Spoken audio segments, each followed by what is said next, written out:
하나님 은혜 가운데 오늘 거룩한 주일을 우리가 맞이하게 되었습니다. 오늘 2월 첫째 주일 예배, 하나님께서 주실 은혜와 또 사랑과 회복을 또 기대하고 소망하면서 우리가 온 마음과 정성을 다하는 예배를 드릴 수 있도록 우리 다 함께 기도하면서 예배의 자리로 나가도록 하겠습니다.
우리 함께 사도신경으로 우리의 신앙을 고백하도록 하겠습니다.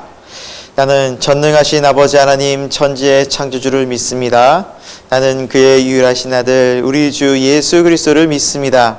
그는 성령으로 잉태되어 동정녀 마리아에게서 나시고 본디오 빌라도에게 고난을 받아 십자가에 못 박혀 죽으시고 장사된 지 사흘 만에 죽은 자 가운데서 다시 살아나셨으며 하늘에 오르시어 전능하신 아버지 하나님 우편에 앉아 계시다가 거기로부터 살아있는 자와 죽은 자를 심판하러 오십니다. 나는 성령을 믿으며 거룩한 공교회와 성도의 교제와 죄를 용서받는 것과 몸의 부활과 영생을 믿습니다. 아멘. 우리 다 함께 찬송가 79장 함께 찬양하도록 하겠습니다.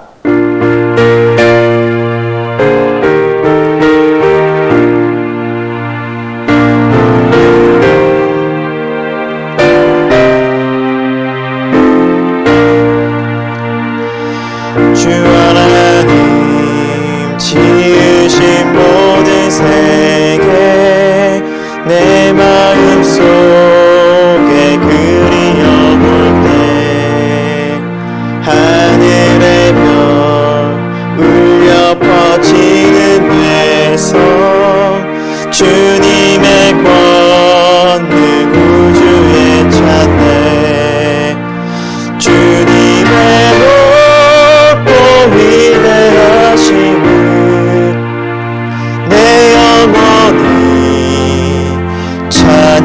찬양하네. 주님의 높고 위대하심을 내 영혼이 찬양하네. 숲속이나 험한 산골짜기에서 지저귀는 저 새소리들과 고요하게 흐르는 시냇물은 주님의 솜씨 노래하노라. 주님의 높고 위대하심을 내 영혼이 찬양하네. 주님의 높고 위대하심을 내 영혼이 찬양하네. 주 하나님 독생자 아낌없이 우리를 위해 보내주셨네. 십자가에 피 흘려 죽으신 주 내 모든 죄를 대속하셨네. 주님의 높고 위대하심을 내 영혼이 찬양하네. 주님의 높고 위대하심을 내 영혼이 찬양하네. 내 주 예수 세상에 다시 올 때 저 천국으로 날 인도하니 나 겸손히 엎드려 경배하며 영원히 주를 찬양하리라. 주님의 높고 위대하심을 내 영혼이 찬양하네. 주님의 높고 위대하심을 내 영혼이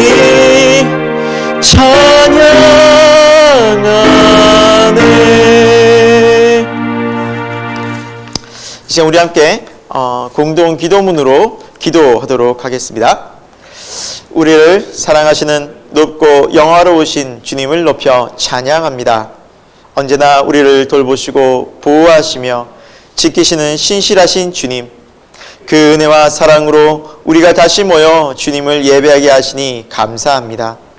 하지만 지난 시간들 속에서 여전히 내 뜻과 의지를 믿고 신뢰했던 잘못과 죄의 삶을 반복적으로 살아왔습니다. 이사야를 통해서 하나님께서는 악인이 그의 길을 버리고 불의한 자는 자기 생각을 버리고 여호와께로 돌아오라고 말씀하셨습니다. 우리를 회복시키시고 다시 새롭게 하시기 위한 사랑의 부르심인 줄 믿습니다. 사랑의 하나님, 오늘 이 예배를 통해 주님으로부터 멀리 떨어져 있었던 삶의 영역들이 다시 주님께로 돌아오게 하옵소서.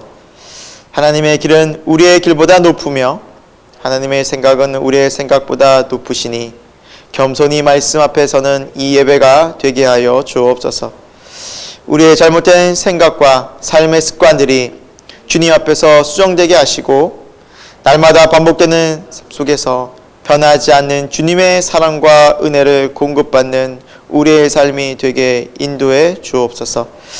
특별히 한국교회를 불쌍히 여겨서 공동체 안에서 믿음을 점검받고 더 놀라운 은혜와 성장이 있게 하셔서 세상의 걱정과 염려와 조롱을 뚫고 우리 모두가 주님의 빛으로 소금으로 든든히 서는 그리스도인들이 되게 인도해 주옵소서. 우리의 모임 중에 임하실 예수 그리스도의 이름으로 기도합니다. 아멘. 이 시간 하나님께서 우리에게 주시는 말씀은 창세기 1장 1절 말씀입니다.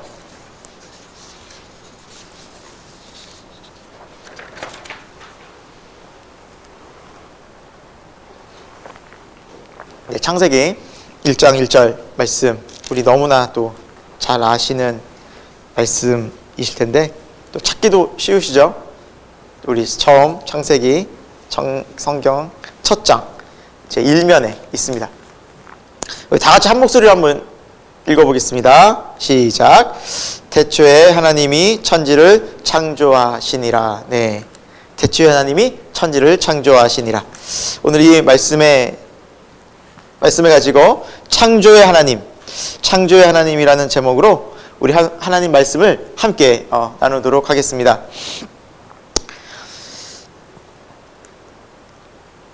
하나님을 믿는 삶은 철저히 성경 중심적이라고 말할 수 있습니다. 여러분, 성경은 참 놀라운 책입니다. 오랜 역사 속에서 또 많은 사람들이, 약 40여 명의 사람들이 이 성경을 썼는데, 이 성경이 정말 통일성이 있고 또 그 성경 속에서 하나님, 또 이 세상이 어떤 곳이고 우리가 어떤 존재인지를 명확하게 알려주는 책, 바로 진리의 책이기 때문입니다. 정말 지금 역사 속에서 가장 많이 사람들에게 전해지고 읽혀진 베스트셀러를 한 권 뽑으라면 단연 성경이라고 말할 수 있습니다. 그만큼 오랜 역사 속에서 지금까지도 많은 사람들에게 이 성경책은 읽혀지고 전달되고 있습니다. 이 성경이 진리이기 때문에 우리에게 매우 매우 중요한데요. 여러분, 진리라는 것은 변하지 않는다는 것입니다. 그 수천 년 전의 이야기들이 오늘날 우리가 읽어도 은혜가 되고, 또 동일하게 우리 삶 속에서도 많은 교훈과 감동과 놀라운 도전으로 다가온다는 것은, 거기에서 놀라운 우리가 변화들을 발견할 수 있다는 것은 참 이 성경이 유일한 진리이구나라는 것을 우리는 깨닫게 되는 것이죠. 여러분, 이 성경책이 또한 중요한 이유는 이 성경을 통해서 유일하게 하나님을 알 수 있다는 것입니다. 하나님의 이 성경을 통해서 그분 자신을 드러내 보이셨습니다. 또 이 성경이 중요한 이유는 이 성경을 통해서 우리는 세계관이 형성됩니다. 여러분, 예를 들어서 여러분 집에서 바깥을 보실 때 어디를 통해서 보십니까? 벽을 뚫고 보실 수는 없을 겁니다. 그렇죠? 그래서 아마 창을 열고 아침이나 혹은 여러분들이 이제 바깥을 볼 때 창문을 통해서 밖을 보게 됩니다. 여러분, 창문이 만약에 하늘로 나 있다면 뭐가 보일까요? 하늘이 보입니다. 창문이 도로로 나 있다면 뭐가 보일까요? 도로가 보입니다. 창문이 산으로 나 있다면 산이 보일 것입니다. 그러니까 창문이 어디로 나 있느냐, 그 창이 어디에 있느냐에 따라서 바깥 세계가 그대로 보이듯이, 여러분, 우리가 어떤 세계관을 가지고 있느냐를 가지고 우리는 세상을 보게 됩니다. 그래서 많은 사람들이 철학, 또 과학, 또 이성주의, 또 물질주의, 이런 자신만의 어떤 생각과 사상을 가지고 그것이 창문이 되어서 이 세상을 사람들은 판단하고 그 생각대로 그 사람들은 세상을 바라보게 된다는 것입니다. 여러분, 그래서 이 관점, 이 세계관이 굉장히 중요한데, 성경은 그런 의미에서 우리에게 세계관을 알려줍니다. 하나님이 어떤 분이시고, 세상이 어떤 곳이고, 우리가 왜 태어났고, 어떻게 살아야 하고, 결국 이 세상은 어떻게 될지에 대한 분명한 세계관이 성경에 자세히 나와 있다는 것입니다. 여러분, 애플의 창시자 스티브 잡스를 잘 알고 계실 것입니다. 스티브 잡스는요, 이런 세계관을 갖고 있었다고 합니다. 우리 인간이 기계처럼 살다가 기계처럼 끝날 것이다. 기계가 어떤 에너지가 있고 또 전력이 있을 때는 그 기계가 막 사용되지만 그 전력이 다하고 에너지가 다하면 꺼지고 버려지듯이, 인간도, 사람도 그렇게 에너지가 있을 때 열심히 살다가 죽으면 기계처럼 완전히 그냥 다 끝나는, 모든 것이 없어져 버리는 그런 삶을 살게 된다라고 스티브 잡스는 믿고 또 그렇게 죽었습니다. 많은 사람들이 그를 존경하고 그를 닮고 싶어서 그의 책을 읽고 그의 사상을 따라가는 사람들이 있습니다. 저도 전도하면서 그런 청년을 몇몇 만나보았습니다. 인간의 삶이란 기계처럼 살다가 끝난다는 것입니다. 여러분, 이것이 바로 세계관입니다. 그래서 어떤 세계관을 가지냐에 따라서 그의 인생이 달라지고 그의 삶의 라이프 스타일이 달라지는 것입니다. 목적과 의미가 완전히 달라지는 것입니다. 그런 의미에서 이 성경은 매우 매우 중요한 의미를 가지고 있습니다. 우리 인생을 바꾸고 또 세상이 어떤 곳인지를 보여주는 책이기 때문입니다. 올 한 해 저와 여러분은 이 성경에 대해서 한번 살펴보려고 합니다. 성경은 크게 구약과 신약으로 되어져 있죠. 39권 구약, 27권 신약. 그래서 오늘 우리가 읽은 창세기, 이것이 성경의 처음 시작입니다. 여러분, 아마 성경을 읽으려고 또 성경을 보려고 마음을 먹었던 분들은 이 창세기를 여러 번 보셨을 것입니다. 그리고 아마 이 창세기 1장 1절은 다 외울 정도로 많이 보셨을 것입니다. 이 창세기는 정말 중요한 책입니다. 그리고 이 창세기를 통해서 우리는 하나님이 어떤 분인지를 알 수 있습니다. 오늘 특별히 이 창세기를 통해서 창조의 하나님에 대해서 우리가 먼저 생각하고, 창조의 하나님이 우리에게 어떤 의미로, 또 삶에 있어서 우리가 어떻게 하나님을 믿고 또 신뢰하고 우리가 알 수 있는지 함께 생각해 보려고 합니다. 올 1년 동안 우리가 이 신구약을 이렇게 다 함께 살펴볼 텐데, 큰 그림들을 살펴볼 텐데, 오늘 그 첫 시간으로 창세기 말씀 같이 한번 나누도록 하겠습니다. 첫 번째, 오늘 본문을 통해서 우리가 살펴볼 수 있는 것은 영원하신 창조의 하나님입니다. 영원하신 창조의 하나님. 여러분, 오늘 1장 1절 어떻게 시작합니까? 어떻게 시작합니까? 태초에라고 시작을 하죠. 태초에. 여러분, 이 태초가 언제일까요? 네. 태초라는 것은 처음 세상이 시작될 때, 그쵸? 그때 누가 계셨다는 거예요? 하나님이 계셨다는 거예요. 여러분, 하나님이 그럼 언제부터 계셨을까요? 모릅니다. 네. 하나님은 언제부터 계셨는지 우리는 알 수 없습니다. 그러나 이 세상이 시작된 것은 누구로부터 시작됐다고 성경은 분명히 말씀하고 있습니까? 하나님으로부터 시작됐다. 그렇죠? 여러분, 하나님께서 세상을 만드실 때 하나님은 태초라는 어떤, 우리가 그거 언제야? 라고 얘기하는 시간의 개념도 만드셨다는 겁니다. 여러분, 우리 한번 이런 예를 한번 생각해 봤으면 좋겠어요.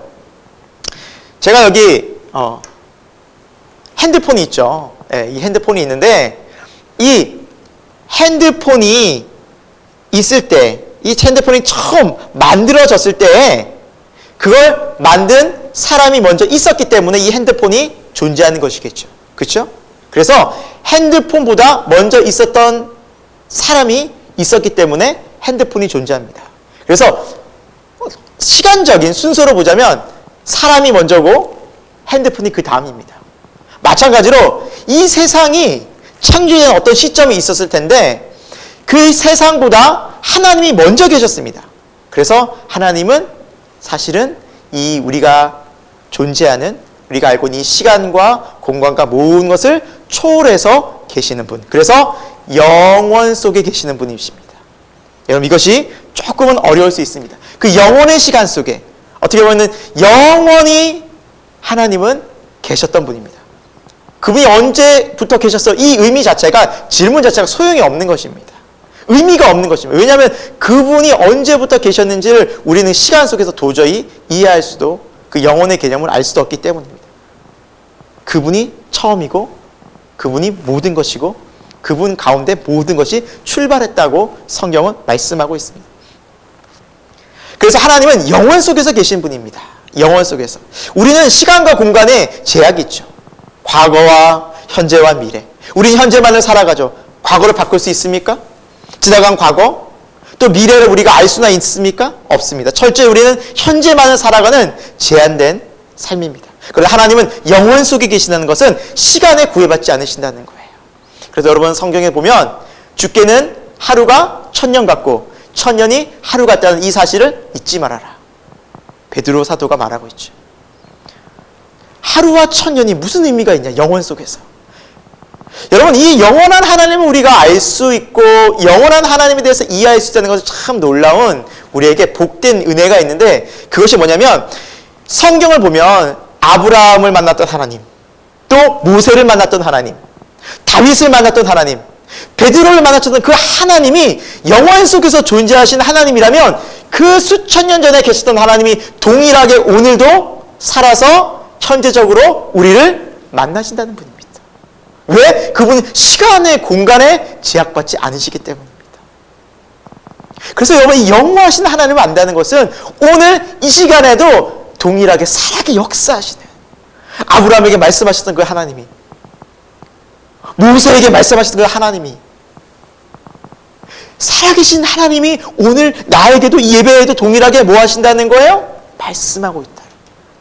영원 속에서 계시기 때문에 시공간의 제약을 받지 않으시는 전능하신 하나님이시기 때문에 우리가 그 하나님을 믿고 안다는 것은 너무나 놀라운 사실이라는 것이죠. 여러분, 그리고 하나님은 오늘 보니까 천지를 창조했다고 말해요. 여러분, 이 창조에 대한 내용이 창세기 1장에 나와 있잖아요. 근데 제가 이제 청년부를 전에 담당하고 있을 때 한 청년이 그런 질문을 했어요. 이 청년은 철학과 출신이에요. 철학과 출신인데 도저히 창세기 1장이 막혀서 성경을 이해할 수 없고 성경을 도저히 알 수 없고 자기는 믿어지지 않기 때문에 하나님을 못 믿겠다고 말했던 청년이 하나 있습니다.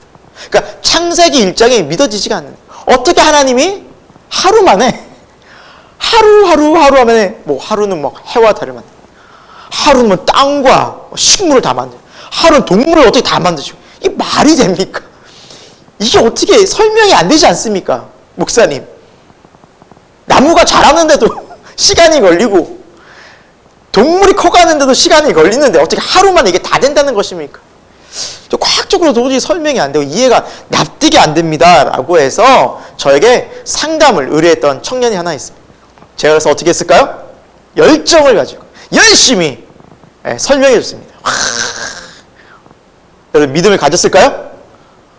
안 믿었어요. 안 믿었어요. 설명하고 이해해서 이것을 알 수 있는 게 아니더라고요.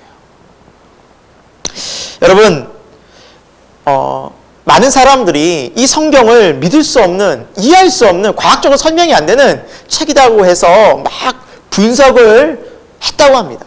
그래서 인간이 이해할 수 있고 인간이 알 수 있는 범위 내에서 성경을 해석하고 그런 성경을 우리가 내용들을 찾아보자.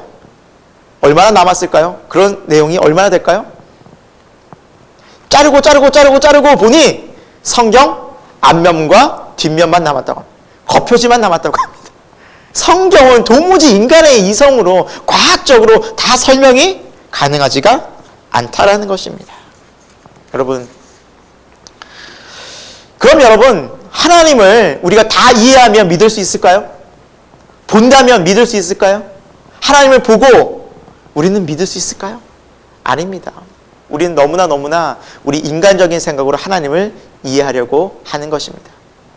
어떤 한 성도가 하나님을 믿고 싶어도 믿어지지 않는 이 교회 다니는 한 분이 있었다고 합니다. 그래서 목사님과 함께 상담을 받는데 목사님에게 이런 얘기를 했다고 합니다. 목사님, 제가 하나님을 한 번만 볼 수 있다면 정말 잘 믿을 수 있을 것 같습니다. 어떻게 볼 수 있는 길이 없을까요? 목사님이 고민이 되는 거예요. 왜? 목사님도 못 봤거든요. 그러니까 어떻게 보여줄까 하나님을 하다가 밖을 탁 내려와. 그때 마침 태양이 뜨겁게 비치고 있었어요. 저 태양을 볼 수 있을까요? 지금 한번 태양을 봐보시기 바랍니다 하고 목사님이 얘기를 했어요. 그래서 그분이 태양을 딱 보는 순간 어때요? 눈이 부셔서 태양을 볼 수가 없는 거예요. 태양 오래 보면 눈 멀거든요. 그래서 눈을 감으면서 눈이 부셔서 볼 수가 없는데요? 그렇죠. 저 태양은 우주에서 하나님이 만드신 극히 작은 수많은 행성들 중에 반짝반짝 빛이 나는 행성들 중에 극히 작은 것 중에 하나입니다. 당신이 그것들을 보지 못하면서 어떻게 그걸 모든 것들을 만드신 그 하나님을 볼 수 있을까요? 라고 얘기했다고 합니다. 여러분, 우리가 하나님을 볼 수 있다는 것 자체가 우리 인간의 생각과 이성으로 하나님을 다 제한시키는 것입니다. 우리가 하나님을 다 이해하고 믿을 수 있을 것 같지만 어떻게 하나님을 다 이해하고 알 수 있을까요? 하나님이 만드신 이 세상도 이 우주도 우리가 다 이해할 수 없는데 말이죠. 여러분, 그래서 보면 믿을 수 있을 것 같고 다 성경이 이해가 되면 설명이 되면 믿을 수 있을 것 같지만 그렇지 않다는 것이죠.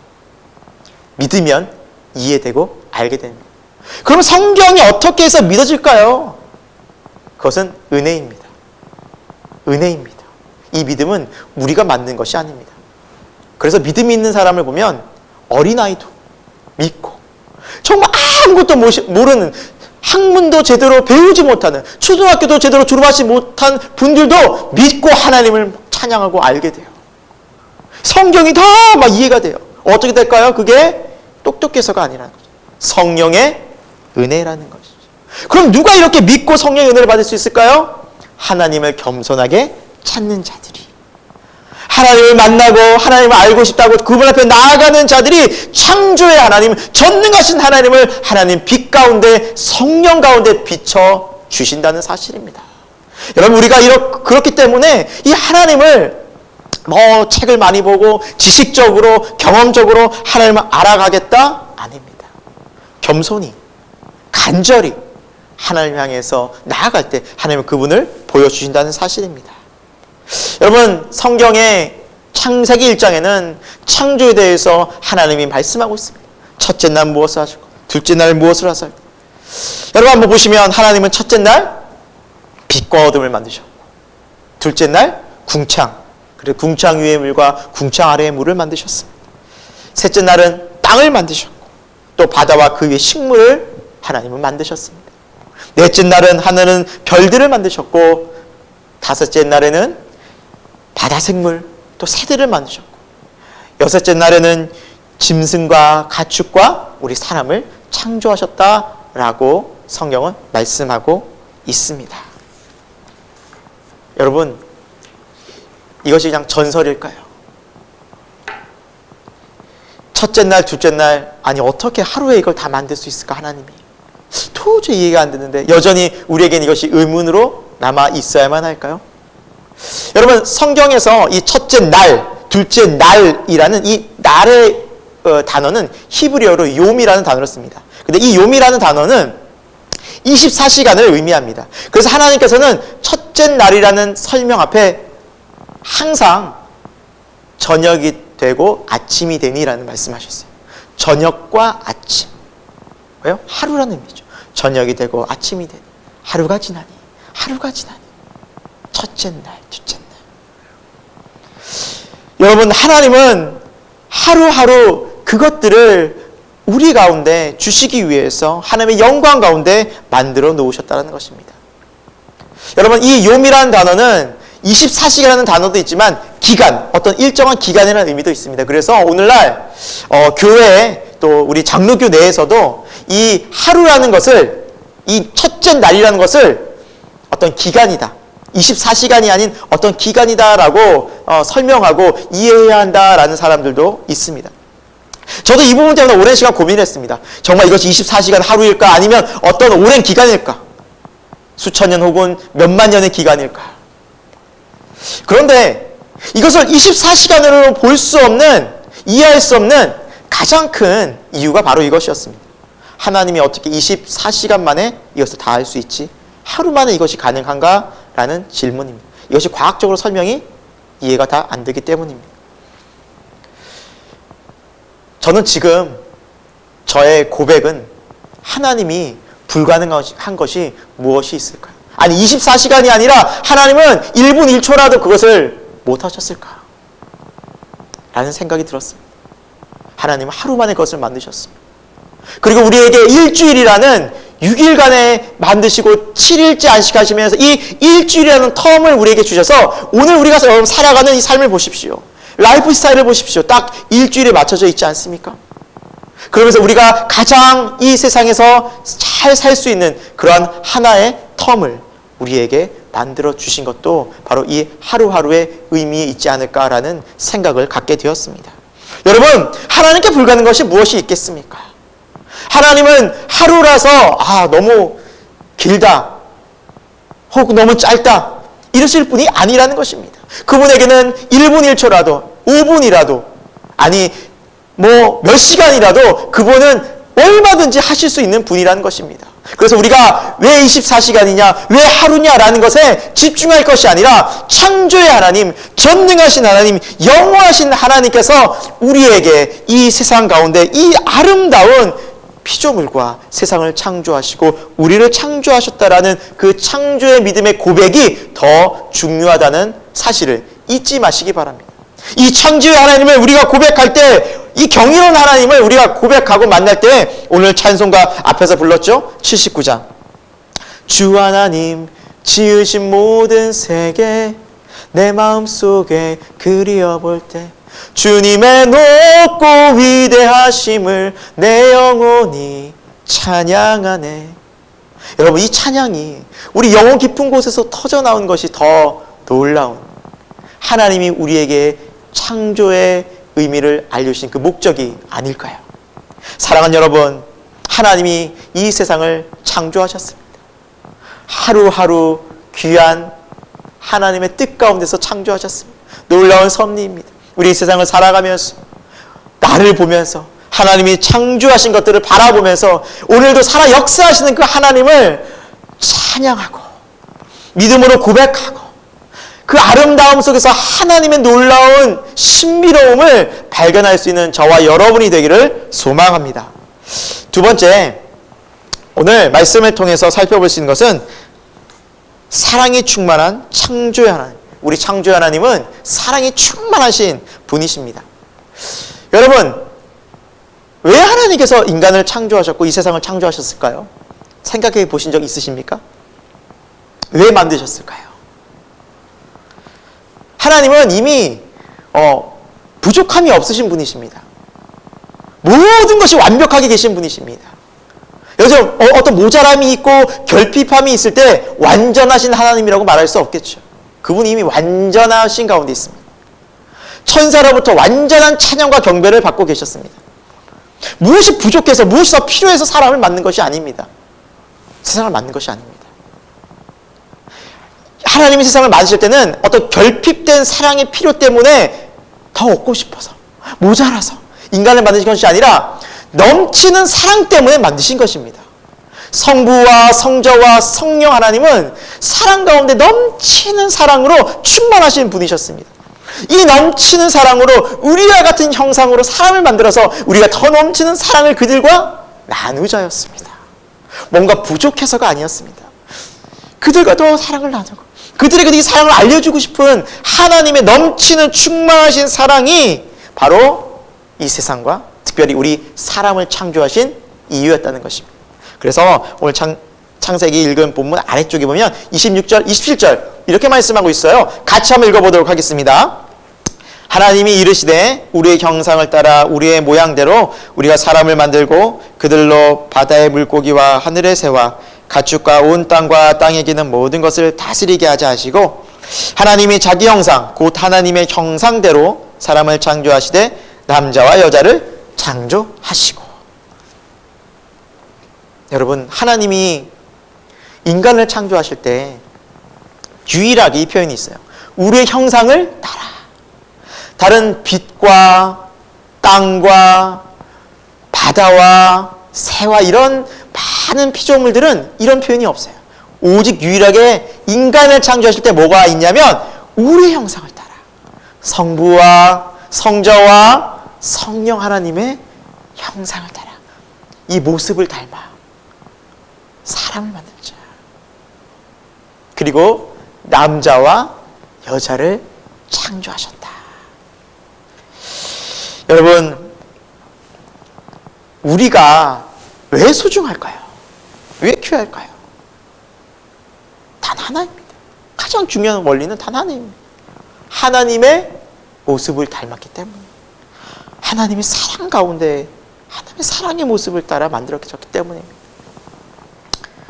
저희 아이들이 이제 유치원을 졸업할 때 이제 학교회처럼 이제 발표회를 하고 또 종종 유치원이나 이런 데서 이제 했어요. 코로나 이제 전이었으니까 이제 그런 걸 했을 때 가면은 아이들이 앞에서 막 모이잖아요. 모여가지고 발표회도 하고 막 노래도 부르고 부모님들이 많이 와요. 막 사진도 찍고.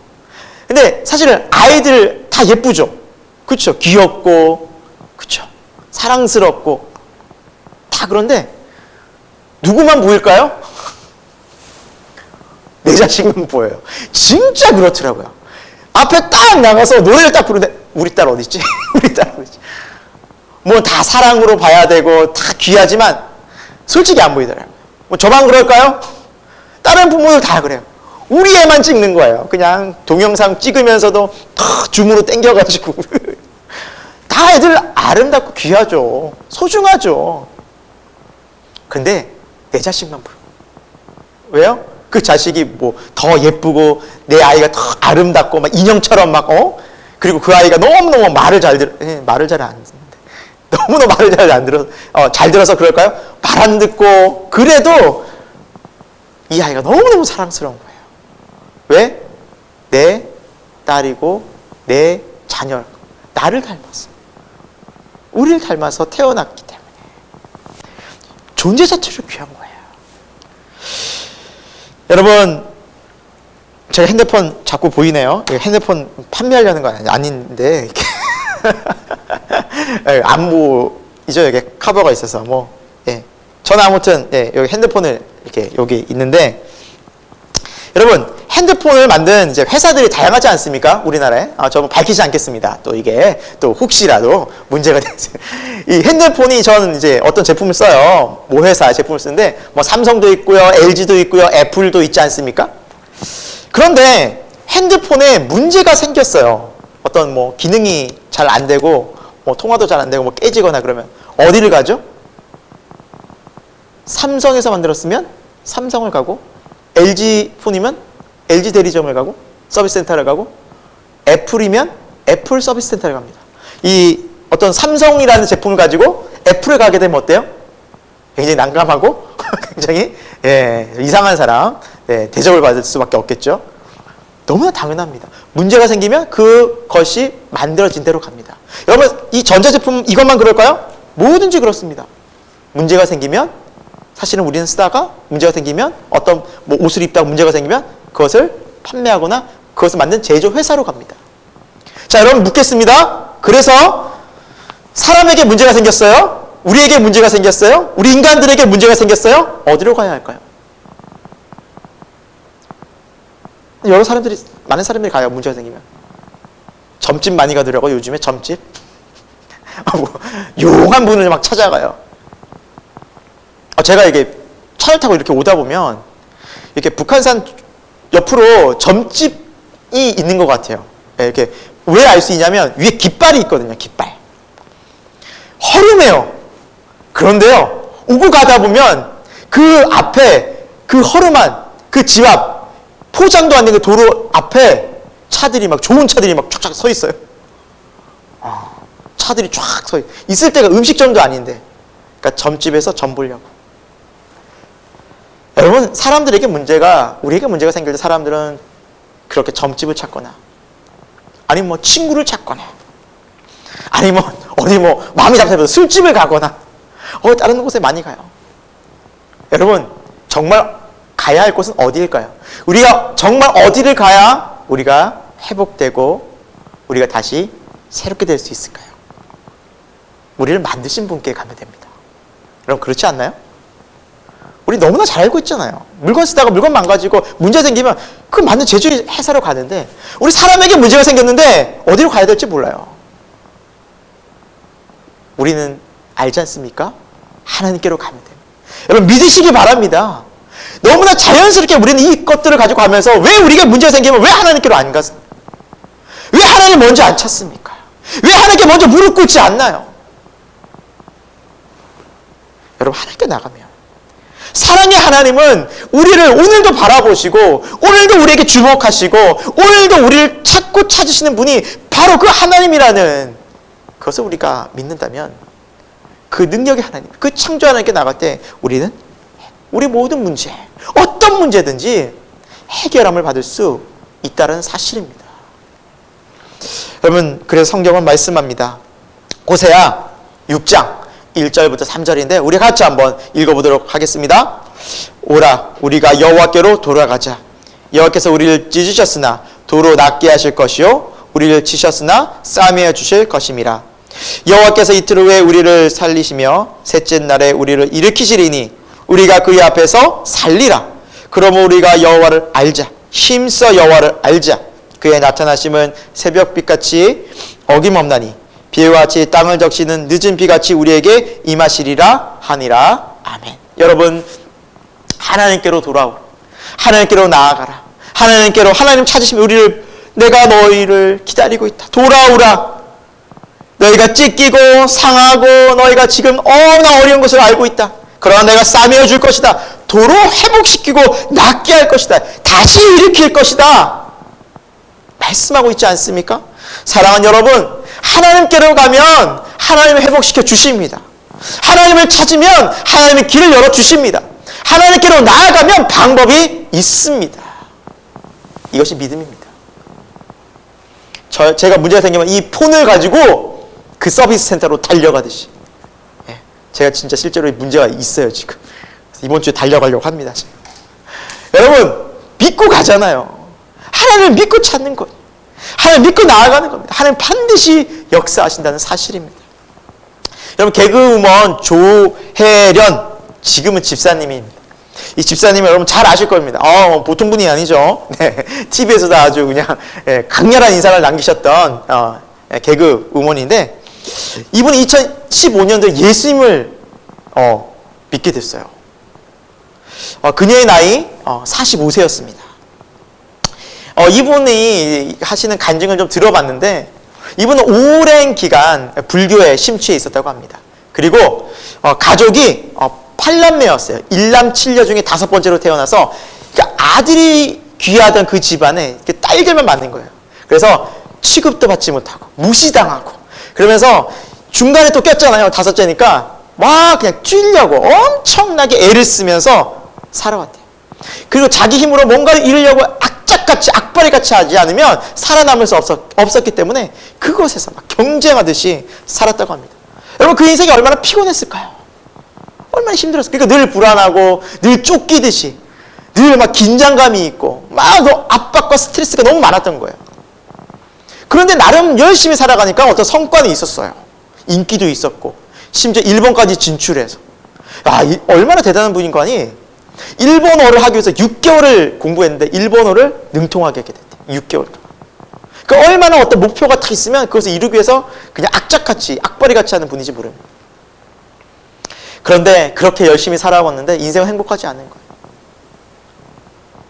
딸도 아프고 딸도 힘들어지고 딸도 거리가 멀어지고 남편과는 이혼을 하게 되고 가정은 힘들어지고, 그러던 중에 이분을 위해서 늘 항상 중보기도 하시는 이성미, 개그우먼이죠. 이분도 개그맨, 지금 집사님이신데 이분이 계신데 항상 기도하셨대요. 그리고 이분이 이제 재혼을 하게 됐는데 이 조혜련 집사님이 그러니까 남편 된 분이 믿는 분이었단 거예요. 그래서 많은 중보 기도와 또 이 믿는 남편을 따라 교회를 가게 되면서 주님을 만나게 된 거예요. 그런데 이분이 주님을 만나게 되면서 한 고백이 있어요. 제가 이 고백을 한번 잘 들어보시기 바랍니다. 교회에 가서 또 주님을 믿고 알게 되면서 이분이 하나님을 만났는데 하나님이 이런 마음을 주시더래요. 너 그렇게 힘들고 고단하게 경쟁하면서 살지 않아도 괜찮아.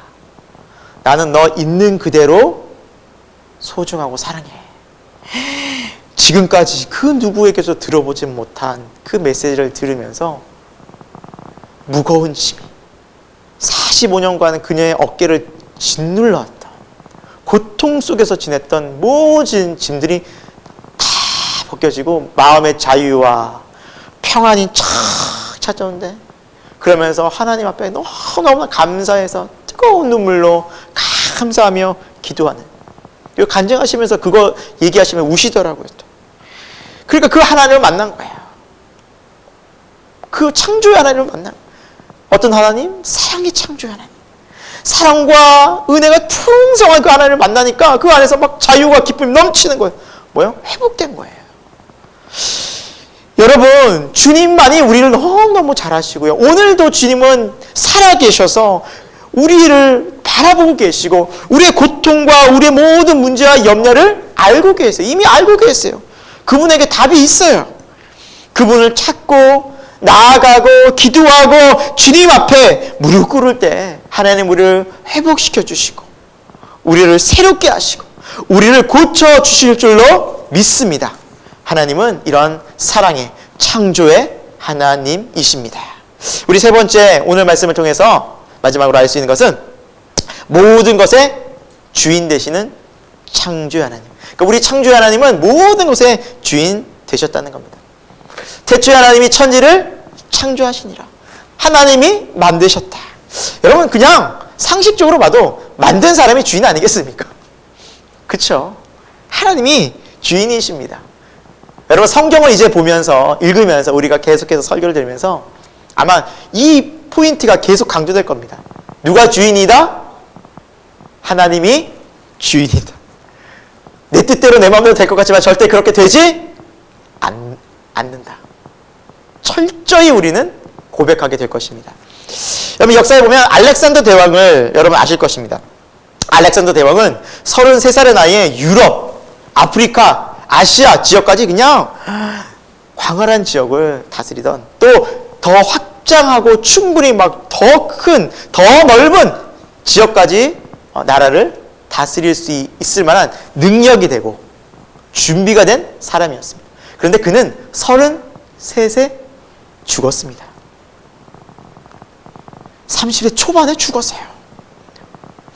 왜 죽었는가? 이제 학자들마다 의견이 좀 다른데, 한 가설은 이런 가설이 있어요. 그가 이제 열병으로 이제 죽긴 했는데, 그 열병의 이유가 무엇이었냐, 뭐, 여러 가지 이유, 뭐, 병이다, 질병에 걸렸다 하는데, 어떤 한 가설은 이런 이야기를 하더라고요.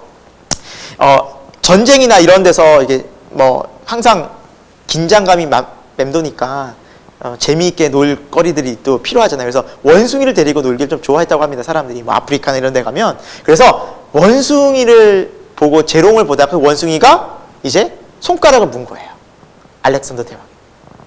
이제 손가락을 물다 보니 거기에 세균 감염이 되었다는 것이죠. 세균 감염이 무서운 게 그때는 항생제도 없으니 즉시 이것이 오염이 돼서 며칠 만에 고열로 금방 죽게 되었다라고 이야기하는 사람들도 학자들도 있다라는 것입니다. 물론 어떤 이유에서 죽었든 33세 나이에 갑작스럽게 죽은 거예요. 그는 얼마든지 더 넓은 세계로 더 넓은 땅을 차지하면서 지배할 수 있을 만한 준비가 된 사람이었어요. 그러나 그 뜻대로 되지 않았다는 거예요. 하루아침에 죽음을 맞게 됩니다. 여러분 우리는 그것을 요즘 이 시대 잘 알고 있지 않습니까? 코로나 사태.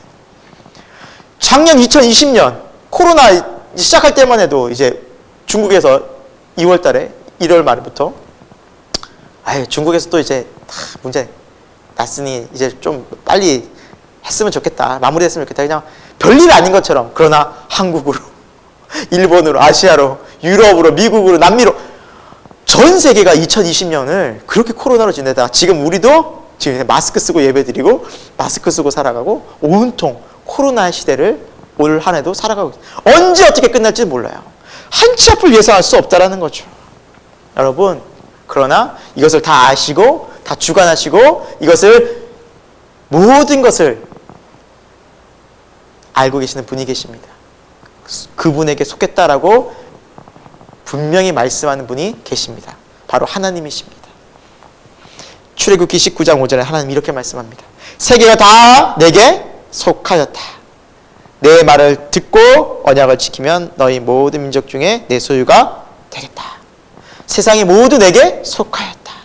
세상의 주인이 나다. 내 뜻대로 된다. 내 말대로 된다. 그리고 신명기 32장에는 하나님이 이렇게 말씀합니다. 이제 나 곧 내가 그인 줄 알라. 나 외에는 신이 없도다. 나는 죽이기도 하고 살리기도 하며 상하기도 하며 낫게도 하나니 내 손에서 능히 빼앗을 자가 없다. 내가 다 가지고 있다. 절대 주권을 하나님은 갖고 계신다는 것. 여러분 우리가 신앙생활 하면서 일상을 살아가면서 우리가 정말 그런 고백을 하지 않을 수 없습니다. 여러분 하나님이 정말 주인이십니다. 우리 건강의 주권자가 되십니다. 주인 되십니다. 여러분 물질의 주인 하나님이십니다. 여러분 우리 가정 주인 하나님이십니다. 우리 생명 주인 하나님이십니다. 온 세상의 주인이 하나님이십니다. 성경 여러 곳에 나와 있잖아요. 특히 욥기서에 이것을 강조하고 있습니다. 하나님은 욥이 가진 재산과 그의 가족들의 생명까지도, 심지어 그의 건강까지도 다 건드셨습니다. 그런데 여러분 자세히 보면 욥에게 허락을 받으셨어요? 욥에게 좀 양해를 좀 구했나요? 너 좀 어려울 거야. 내 조금 엮고 아무런 언급이 없어요. 하루아침에 재산 다 잃고 하루아침에 가족이 다 죽어버려요. 심지어 그의 생명 빼고 온몸이 다 죽도록 고생을 해요. 근데 아무런 그게 언급이 없어요. 허락받지 않아요. 하나님은 그런 분이세요. 모든 것이 하나님께 있어요. 여러분, 내 생명의 주관자도 내가 아닌데 우리 가족 생명을? 아니요. 내가 어떻게 못해요. 다 하나님 손에 있어요. 제가 갑상선암 수술을 30대 이제 후반에 받게 되면서 수술방에 이제 들어가게 됐는데, 여러분 수술 받아보신 분 아시겠지만 수술실이 그렇게 차갑더라고요. 추워요. 네, 싸요. 그리고 제가 이제 수술실에 이제 들어가면서 이제 수술대 그 위에 딱 놓였는데, 그리고 잠깐 한 몇 분 정도 의사 선생님 오시기 전에 저 혼자 있었어요. 저 혼자 수술대 위에 이렇게 누워있는데, 와, 그 느낌이 정말 묘하더라고요. 차갑고. 그리고 난 이제 곧 수술을 받게 되고. 와, 그런데 진짜 그 곁에 아무도 없어요. 가족도 없고, 나 혼자밖에 없어요. 뭐 할 수 있어요? 기도밖에 할 게 없어요. 주님, 도와주세요. 주님, 지켜주세요. 근데 그것이 정말 위로가 되고, 그 의지할 수 있는 분이 계시다는 것이 너무나 마음에 평강으로 다가오더래요. 여러분, 정말 주님밖에 없어요. 우리가 정말 중요한 순간에, 내 생명이 왔다 갔다 하는 순간에 누가 나를 도와주겠어요? 누가 나를 인도해 주겠어요? 누가 나를 구원해 주겠어요? 하나님 한 분밖에 없습니다. 모든 것의 주인이신 하나님밖에 없다라는 것이죠. 그럼 하나님은 왜 이렇게 우리에게 하나님이 주인이시다, 세상의 주인, 내 삶의 주인, 우리 가족의 주인이시다 라는 걸 알려주실까요? 겸손하라는 겁니다. 겸손하라는 겁니다. 정말 제가 그 갑상선 수술을 받고 난 뒤에 되게 겸손해지더라고요. 3개월 동안 말을 잘 못했어요. 지금처럼 저는 지금 큰 목소리도 내고 그러는데, 그때는 이렇게 얘기했어요. 얘들아 뭐야, 소리가 안 올라가요. 솔 이상으로 안 올라가요. 그러면 막 목이 너무 아파서. 자, 말하는 것도 이렇게 하나님 은혜가 아니면 안 되는 거예요. 내가 설교하는 게 이게 하나님이 도와주시면, 하나님이 허락하시지 않으시면 안 되는구나. 여러분, 우리 삶이 그것뿐이겠습니까? 숨 쉬는 것, 걷는 것, 오늘 여러분 예배 드리는 것, 여러분 일할 수 있는 것, 하나님이 허락하시지 않으면 무엇이 되겠습니까? 하나님 운이라도 막으시면 그거 다 막히는 겁니다. 여러분, 우리가 어떤 반응을 보여야 할 거예요? 이 모든 것을 주인 되신 하나님 앞에 우리가 내가 여전히 주인인 것처럼, 내가 그 모든 것의 주인인 것처럼 행동하면 될까요? 그 교만 아니겠습니까? 겸손해야 될 줄로 믿습니다. 여러분, 하나님 앞에 겸손하고 이 세상에서 우리 겸손히 살아갑시다. 두 번째, 이 모든 것이 주인이신 하나님 앞에 우리가 알 수 있는 것은, 이 사실을 통해 알 수 있는 것은 뭐냐? 우리가 청직이라는 거예요. 내 것이 아니라는 거예요. 물질도 내 것인 것처럼, 시간도 보면 내 마음대로 쓰고. 여러분, 때가 되면 다 하나님 앞에 청산하는 날이 옵니다. 너 내가 준 것으로 뭘 했니? 달란트 비유에서, 마태복음 25장 달란트 비유에서 그것을 우리에게 예수님께서는 말씀해 주고 있지 않습니까? 주인이 와서 준 것을 가지고 결산할세. 내가 준 건강으로 넌 뭐 했냐? 내가 준 물질로 넌 뭐 했냐? 내가 준 시간으로 넌 뭐 했냐? 여러분, 청직에게 맡겨진 것은 충성입니다. 잘하였도다 착하고 충성된 종아. 여러분, 우리가 창조주 하나님 앞에서 겸손하고 모든 것의 주인 되신 하나님 앞에서 겸손할 수 있기를 소망합니다. 그래서 이걸 잃어버리는 순간, 우리 교만할 때, 내 마음대로 내 뜻대로 하려고 할 때 큰 어려움 앞에 우리는 봉착할 수밖에 없습니다. 하나님 우리를 징계하십니다. 너 그거 네가 주인이야? 그거 네 거냐? 자식이 네 자식이냐? 그 물질이 네 거였냐? 시간이 너 거였어? 내가 주인 아니었냐? 여러분, 근데 그게 뭐예요? 은혜예요. 그 하나님을 우리가 떠나서 어떻게 구원을 받고, 그 하나님을 떠나서 우리가 어떻게 천국에 이를 수 있겠습니까? 하나님 그거 알려주러 우리에게 오늘도 때로는 고난 가운데, 때로는 어려운 가운데 우리를 그것을 허락하시는 하나님이신 것을 여러분 기억할 수 있기를 바랍니다. 하나님의 주권 되심을 우리 인정합시다. 말씀을 마무리합니다.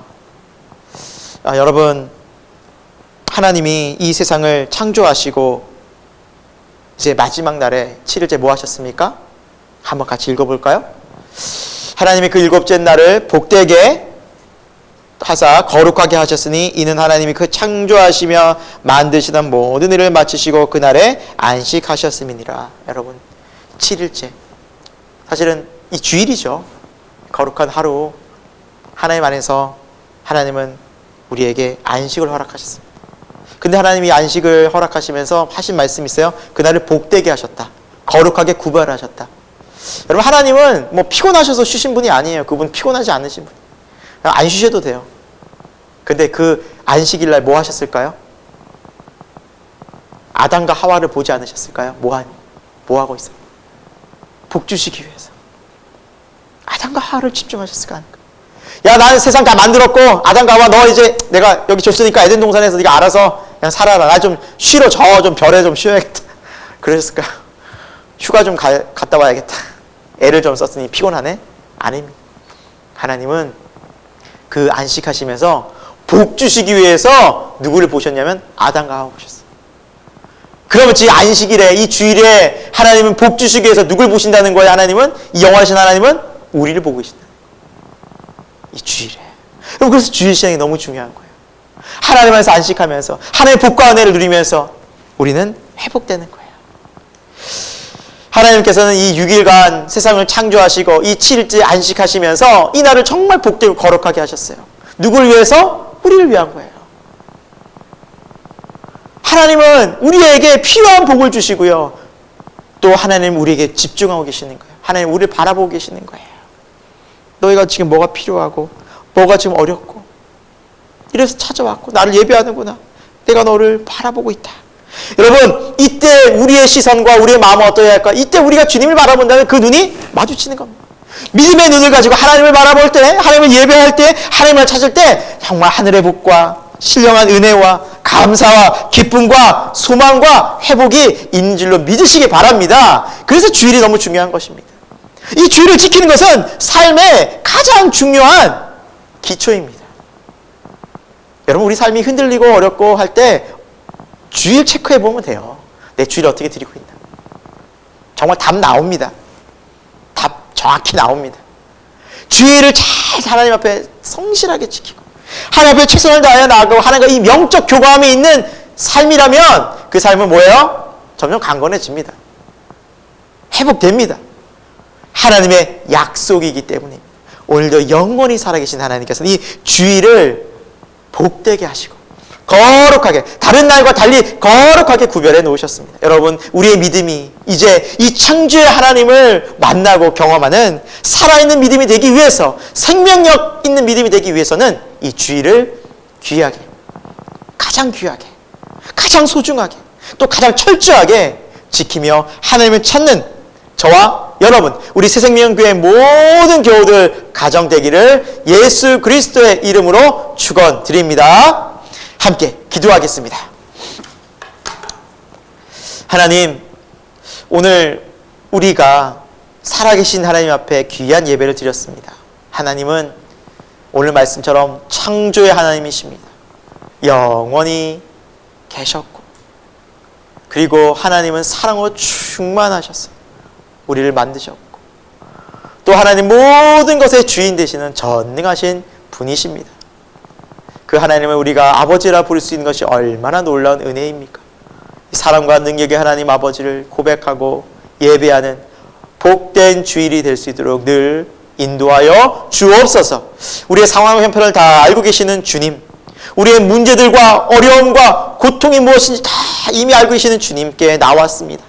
하나님 도와주시고 이 시간 기도하며 주님 앞에 나아갈 때 모든 염려와 문제를 맡기면서 하나님 앞에서 응답을 받고 하나님 앞에서 치유를 경험하고 다시 한번 소망과 은혜를 경험할 수 있는 복된 주일이 되게 하여 주옵소서. 살아계신 예수 그리스도의 이름으로 기도드립니다. 아멘. 네, 오늘 함께 우리 하나님을 찬양하실 때 여호와 우리 주여라는 이제 찬양곡이 있습니다. 이 찬양 거의 안 불러봤던 찬양, 좀 옛날 찬양이긴 하지만 가사가 시편의 이제 찬양이기도 하고 너무 좋아서 여러분과 함께 그냥 고백하면서 집에 계시니까 큰 소리로는 또 부를 수 없을지라도 우리 마음을 담아서 한번 이렇게 하나님을 고백해봤으면 좋겠습니다. 우리 함께 여호와 우리 주여 함께 찬양하도록 하겠습니다.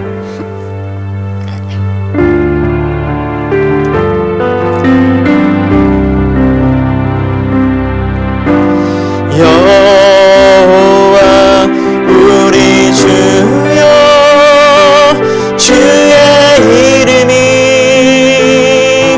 온 땅에 어찌 그리 아름다운지요 어찌 그리 아름다운지요 여호와 우리 주여 주의 이름이 온 땅에 어찌 그리 아름다운지요 어찌 그리 아름다운지요 주가 베풀어 주신 달과 별 내가 보니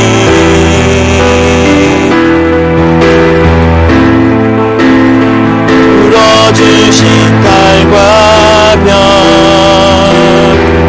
내가 보니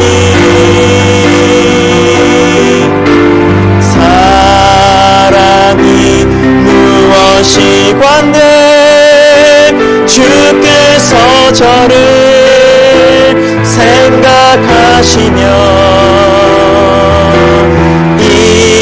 인자가 무엇이 관대 저를 공급하시나이까 여호와 우리 주여 여호와 우리 주여 주의 이름이 온 땅에 어찌 그리 아름다운지요 어찌 그리 아름다운 주의 손가락으로 지으신 주의 손가락으로 지으신 주의 하늘과 주가 베풀어 주신 달과 별 내가 보니 사람이 무엇이 관대 주께서 저를 생각하시며 인자가 무엇이 관대 저를 공급하시나이까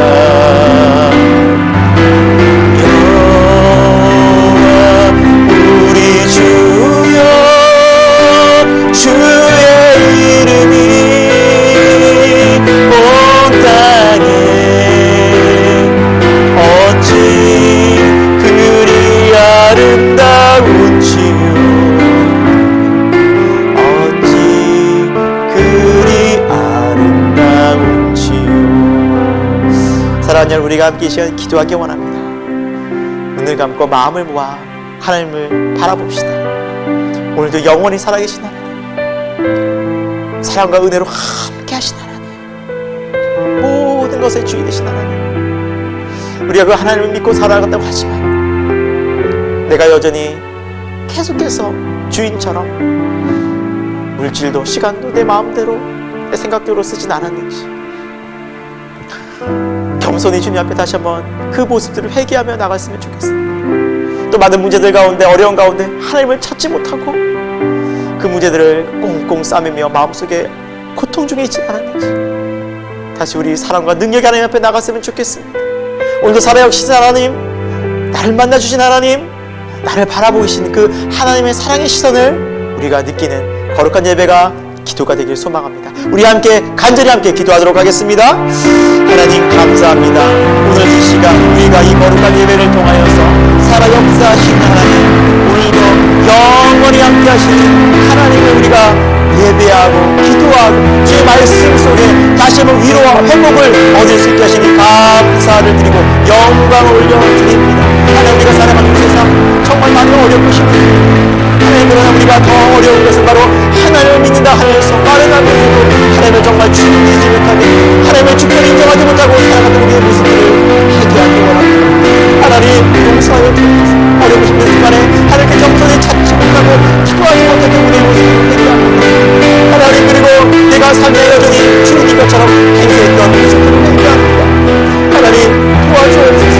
오직 주님만이 우리를 도우시며 우리의 소망이 되시며 온 세상의 중요한 영광 되시며 하나님의 이 가운데 함께 하신다는 것을 다시 한번 고백하면서 그 앞으로 나아가기를 원합니다. 살아 역사하신 하나님, 오늘도 세상을 통치하시고 날쓰신 하나님, 그리고 나를 사랑하신 하나님, 하나님 앞에 자비와 긍휼을 갖고하오니 하나님, 우리를 만져주시고 가정마다 하나님 회복의 은혜가, 하나님의 치유의 은혜가, 소망의 은총이, 또 화평의 은혜가 있기를 간절히 소망합니다. 불의가 있고 다툼이 있고 또 분열됨이 있는 가정들을 회복시켜 주옵시고, 직장의 문제와 물질의 문제로 고통당하고 있는 어려움 가운데 있는 그들을 하나님 도와주옵시고, 아버지 신앙과 구원의 문제로 갈등하고 있는 영혼들이 있다면 그 영혼들마다 하나님 회복시켜 주시고 하나님의 사랑의 구원의 확증을 허락하여 주옵소서. 그리고 자라는 우리 아이들 하나님 그 가정 속에서도 믿음을 자라는 세상 역사하여 주옵소서. 오늘도 살아 역사하신 하나님, 이 거룩한 죄를 분명되게 하셔서 우리가 복 주시고 주시고 원하시는 그 하나님께로 나아가오니 하나님 채워주시고 도와주시고 도와여 주옵소서. 이 믿음 소망 되시는 주님 바랍니다. 오늘도 그 주님과 함께 믿음으로 나아가는 한 주간의 살아가는 간절히 소망을 하나님 도와주시고 역사하시고 함께하여 주옵소서. 오 주님, 우리 인도하여 주옵소서. 오 주님, 우리 삶 속에서 기도가 마르지 않게 하시고 말씀의 샘이 마르지 않게 하여 주시고 하나님 은혜가 마르지 않도록 역사하여 주옵소서. 하나님, 주님께 모든 의자 드렸고 살아계신 예수 그리스도 이름으로 간절히 기도드립니다.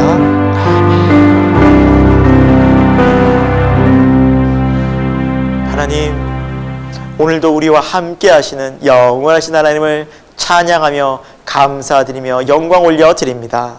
오늘 우리의 예배 가운데 각처 처소에서 비록 온라인으로 예배를 드리지만 우리의 예배를 기뻐 받으신 줄로 믿습니다.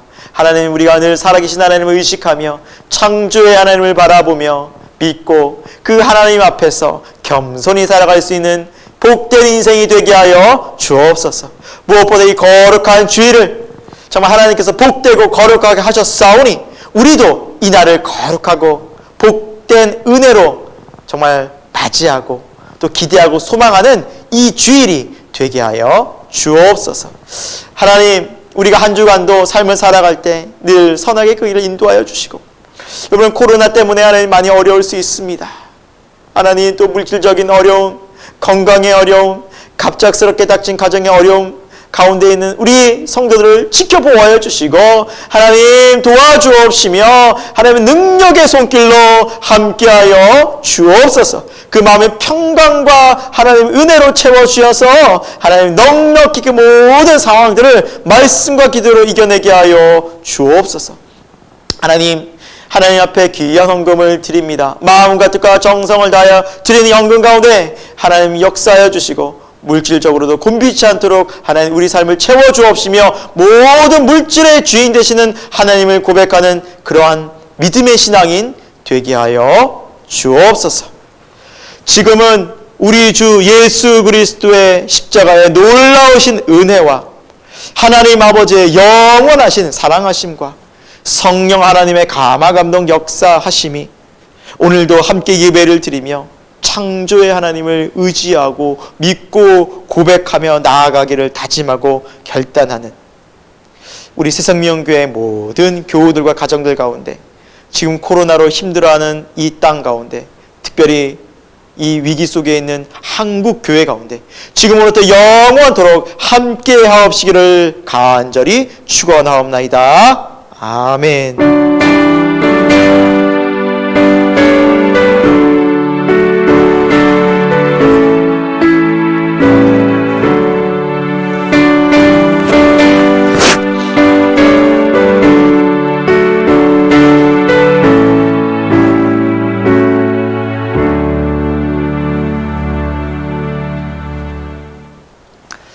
네, 여러분 예배를 마쳤습니다. 우리가 이렇게 코로나 때문에 당분간 온라인으로밖에 예배를 드리지 못해서 참 많이 아쉽고, 우리가 속히 대면 예배를 드릴 수 있도록 우리 기다리고 기도하면서 또 이 어려운 시기를 잘 믿음으로 우리가 극복이 될 수 있기를 소망합니다. 여러분, 우리 간절한 마음으로 나아가면 또 하나님의 은혜 때에 또 우리가 함께 만날 날이 분명히 속히 다가올 줄로 믿습니다. 우리 새생명교회 교우분들 서로 우리 기도하면서 이 어려운 시기를 잘 헤쳐 나갈 수 있기를 소망하고, 각자의 자리에서 또 한 주간도 또 다시 한번 무릎 꿇고 말씀 속에서 주의 귀한 음성을 들으며 살아 역사하시는 하나님과 동행하는 한 주가 되기를 소망합니다. 여러분, 오늘 가족들 오늘 하루도 주님 안에서 평강하시고 또 하나님의 귀한 은혜를 함께 나누는 복된 주일 되기를 소망합니다. 또 예배를 마쳤고 다음 주에 우리 반갑게 또 은혜 가운데 만나기를 소망합니다. 감사합니다.